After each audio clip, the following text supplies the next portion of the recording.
So okay mga paps, musta pala? Ngayong araw pala, samahan nyo ako maglinis nitong throttle body ng Toyota Fortuner 2TR engine, okay? Simulan na natin to mga paps. So okay mga paps, ang tinakbo ng Fortuner na to ay 110 na, 110,000. So medyo mataas na rin kasi ito 2010 model. So hindi ko alam kung nalinis na tong pinaka throttle body niya. Kung makikita nyo, sobrang ano yan, dumi yan. Mas madumi pa yun nung una namin kuha. Yan, may mga dumi pa ng daga yan. So uunti-unti ko itong linisin. Sa ngayon, ang unahin ko linisin ay yung throttle body. So bago natin baklasin yung throttle body, tanggalin muna natin yung negative terminal ng battery. Ito, gis lang to. So ayan na siya, tanggal na. So ang next natin natanggalin dito, yung ano, yung hose. So ito, tanggalin muna natin to. Yan. Yan, yun siya. Tapos ito, tulisan to.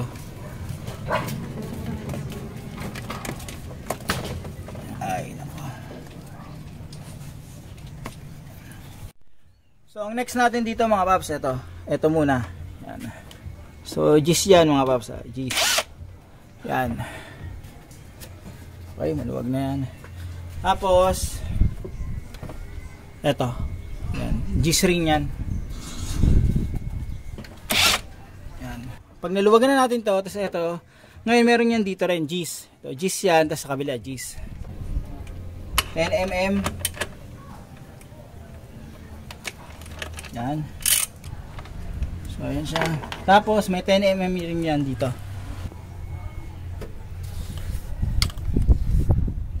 Yan. Okay, so, dito tayo.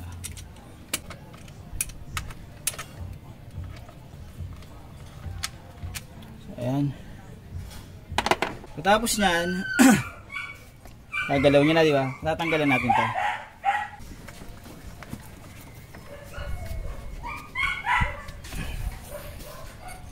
Yan.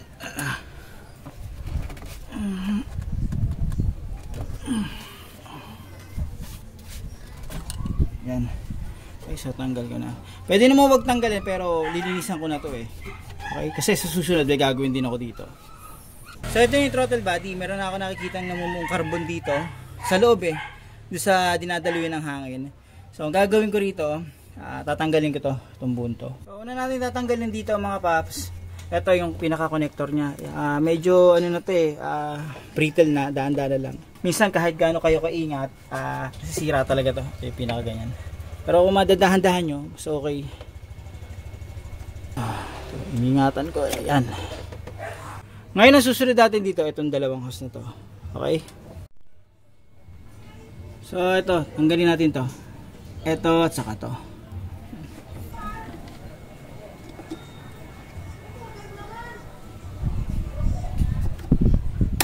Yan. Mamaya ko na tanggalin ito mga paps. Unahin ko na muna to. Yan. So mag-ready kayo ng basahan.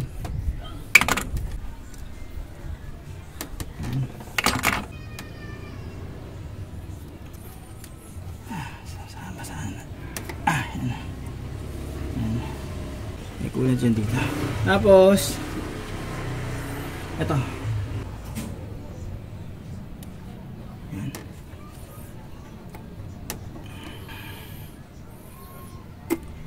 So ayan. So ayan siya. Mag-ready kayo ng basahan dyan ha.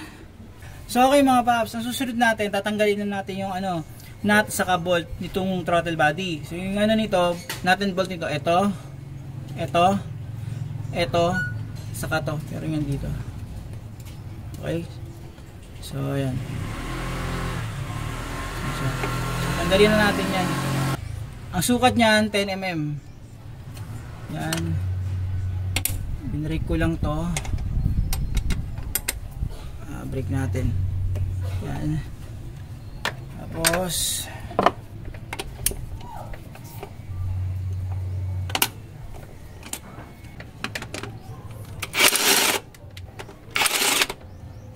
yan siya. Ito. Pwede nyo gawin, pwede nyo picturean o tandaan nyo. So yung dalawang bolt dito, ito, yan, pareho lang ng haba yan. Tapos yung nut dito saka to.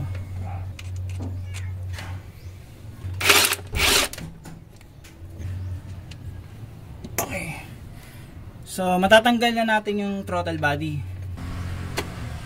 So, yan siya. Yan. Okay, so kitang-kita na ano, dumi na talaga. Pagkatanggal ng throttle body, tanggalin na rin natin to. Ito.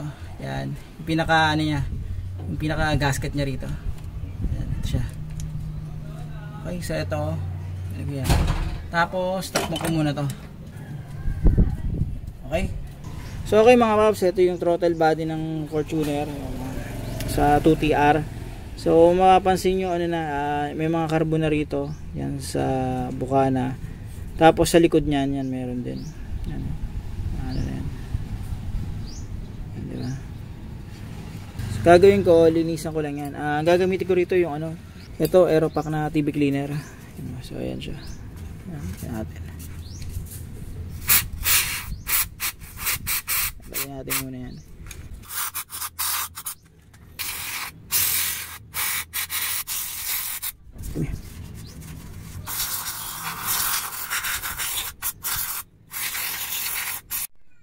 Tapos ito mga paps, yan. Ito ano titipid ako sa throttle body. Kakapusin pala ako. So ayan siya. Pwede nyo punasan na lang to, walang problema. So ayan mga paps, nalinisan ko na tong throttle body saka yung gasket nya. Ngayon kapag lilinisan nyo to, pag bubugahan nyo, siguraduhin nyo yung pinaka dulo nun. Ito yan, yan ang bubugahan nyo at saka sa baba. Para talagang yung nabumuong mga carbon mawawala. Okay, so eto pwede nyo na rin punasan to. Ayan, ito punasan ko to mamaya. Tapos pag nalinisan na yan, pwede natin ibalik yan doon. So okay mga paps, bago natin ibalik yung pinaka throttle body, yung loob nito linisan din natin. Kahit yung sa maaabot lang ng ano, basa natin sa kanang kamay natin. Okay, so yan.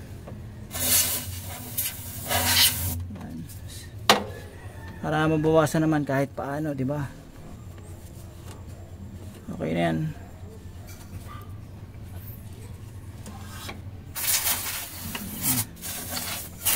Yan. Tapos ibabalik na natin to. Unahin natin yung o-ring. Yung malaking o-ring na to. Ganyan. Meron namang guide yan dito. Yan.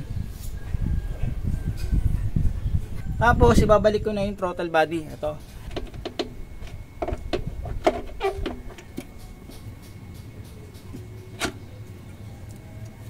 So ito, lagay na natin ito dyan. Tapos sa kabila. Yan. Tapos ito. Tapos yun nandito.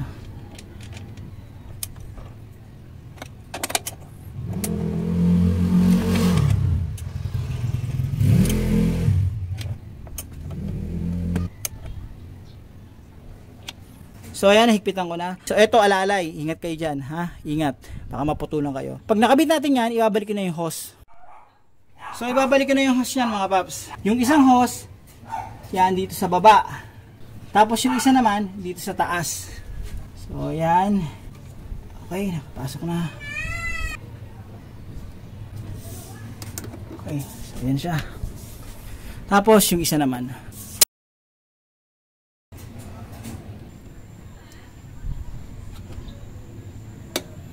So ayan siya.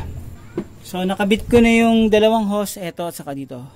Ikakabit ko na yung connector dito. Yan.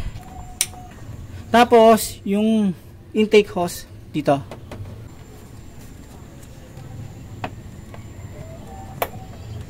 So ayan na siya. Hindi naman kayo magkakamali dito mga paps kasi may marka yan dito, may arrow.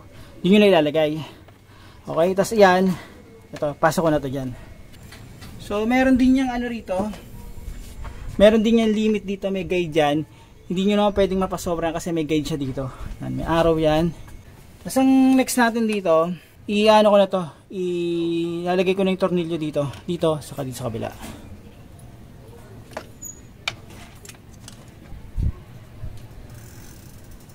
Okay. Ang susunod natin dito, ito, yung pinaka-lock niya rito sa hose. Ito at saka to. Okay.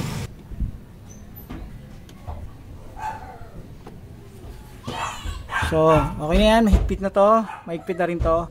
Ang next natin, ibabalik na natin yung hose dito. Eto. Dito. Yan. Tapos, yung isa doon. Okay. Tapos, ito, yung pinaka-lock niya. So, ayan. Nabalik ko na lahat. All goods na yan, mga paps. So, pag okay na lahat yan, pwede na natin ibalik yung negative terminal ng battery. So, okay mga paps, kapag naglinis ng throttle body, normal na tataas sa minor. Kasi, yung mga carbon na nakaharang, nawala na eh. Kumbaga, smooth flowing na yung yung hangin na pumapasok. Tapos nun, syempre, nagtanggal tayo ng negative terminal ng battery. Posibleng magbago yung minor niyan. So, ang gagawin nyo lang, kapag ganon, lang natin, i-warm up lang natin, i-drive natin, hanggang mag-stable yung RPM. Okay? Start ko. So, yan, mataas yan. Okay. So, ayan mga paps, bumababa na yung minor nya. Ayan. Siguro na 700 to 800 na yan. Ayan. So, tingnan natin ha. So, paano mga paps, hanggang dito na lang yung video ko. Sana kahit paano, itong video na to, nakatulong to in case na maglilinis kayo ng throttle body ng Fortuner na 2TR engine, okay, yung gas version. So paano mga paps, huwag nyo kalimutan i-like at subscribe ang channel ko para makagawa pa ako ng ganitong basic na video. Huwag nyo rin kalimutan i-hit ang notification bell para updated kayo sa video na ginagawa ko.